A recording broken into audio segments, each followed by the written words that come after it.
Estamos de vuelta acá en domingo a las 8:45 y tenemos un tema más de debate que proponer.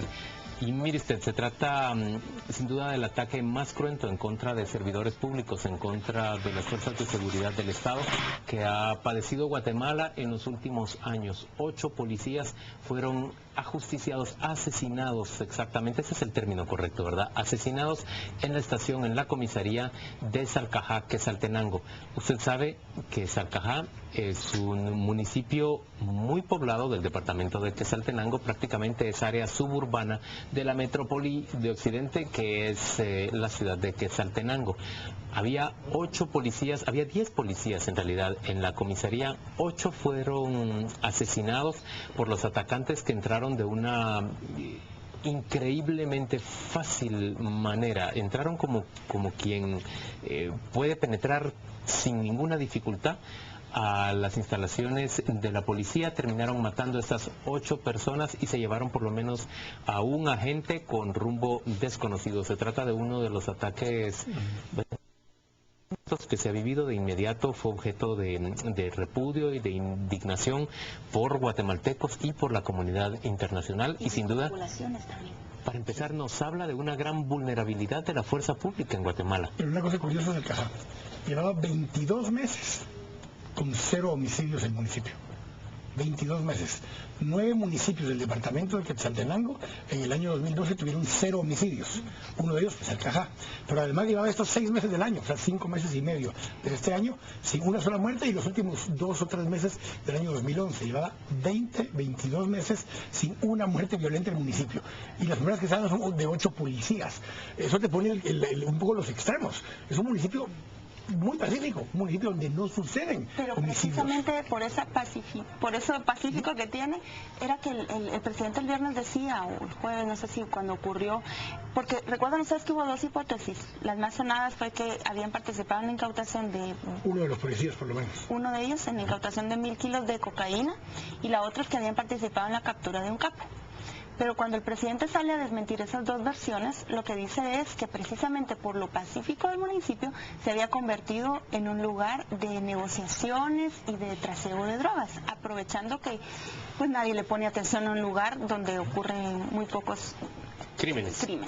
Pero de todos modos no habría que dejar caer en saco roto esas voces, porque si se puede comprobar que estos agentes, al menos uno, participó en ese decomiso, es algo que el presidente de la República no puede desvirtuar. Debe ser una investigación del Ministerio Público la que lo diga, no, y es lo que yo he criticado en otras ocasiones.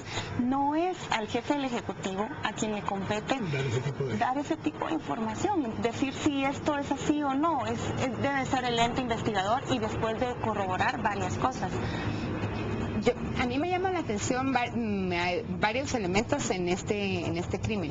Uno de ellos es que yo recuerdo que en otros lugares donde también ha habido cuestiones como estas, se habla de que a veces los narcos tienen algún tipo de relación con la policía, ¿verdad? Lugares donde la policía le da protección a los narcotraficantes, lugares donde los policías también pueden ser cómplices de los narcotraficantes, y yo no digo que sea el caso, porque la verdad es que estamos esperando la información.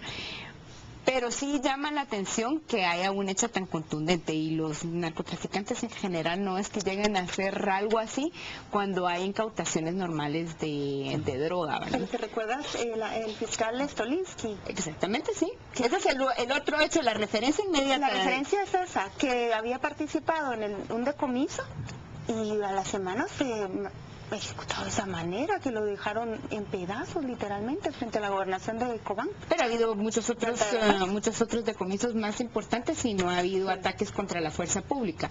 Está el caso del fiscal Stolinsky, está también el otro caso al que yo pienso es cuando hacen demandas, por ejemplo, en el sistema penitenciario. Esa es la otra referencia inmediata que tenemos. ¿Se recuerdan cuando aparecieron desmembrados oficiales del sistema? Miembros del sistema. Una mujer guardias penitenciarios, sí. Esa es la otra referencia que... Ahora, aparte de todo esto, también lo que nos muestra un poquito es esta dinámica que se está dando, donde puede haber, en zona 15, cuando fueron acribillados personas que se suponía estaban cuidando ahí a uno de los capos. A un narcotraficante. Otra vez, un lugar en la zona 15 donde por meses no había habido un homicidio. Sí. Y de pronto sucede algo así y hay un homicidio. Son cosas así las que a veces suceden en nuestro país y entonces se hace un escándalo muy grande por cómo fue. Pero aquí hay una cosa adicional, es la autoridad, es la policía. Son los servidores públicos que están a cargo de la seguridad de todos los guatemaltecos. En muchos países, cuando alguien asesina a un policía, las penas en contra de quienes asesinan policías son el doble o el triple de fuertes, porque no se puede atentar en contra de la autoridad. Y eso es algo que aquí a veces ni siquiera se le da mucha relevancia, ni se les da honores a los policías cuando son asesinados en su trabajo. A ver, en eso... Un comentario del otro lado aquí, que tampoco las penas son tan severas cuando son los policías los que cometen los delitos contra la ciudadanía. A Pero veces sí son, esos casos ni siquiera las llegan... penas sí son más fuertes pero pensando en el antecedente pero que no todos los planteaba. casos llegan a esas sentencias. Un caso que yo vi de cerca, policías que abusaron sexualmente de una muchacha que salió ebria de una discoteca en la zona 10.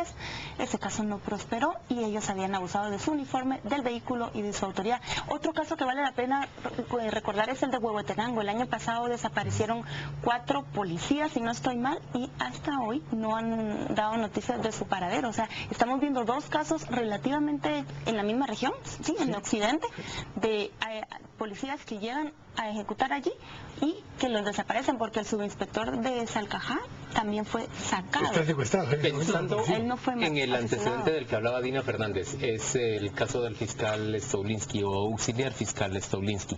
A mí me parece que ahí fue muy diligente tanto el Ministerio Público como la policía para esclarecer rápidamente quiénes habían sido los responsables, reunir prueba en contra suya, capturarlos, someterlos a juicio y conseguir pena en su contra. Me parece que esa es la acción que tiene que tener el Estado.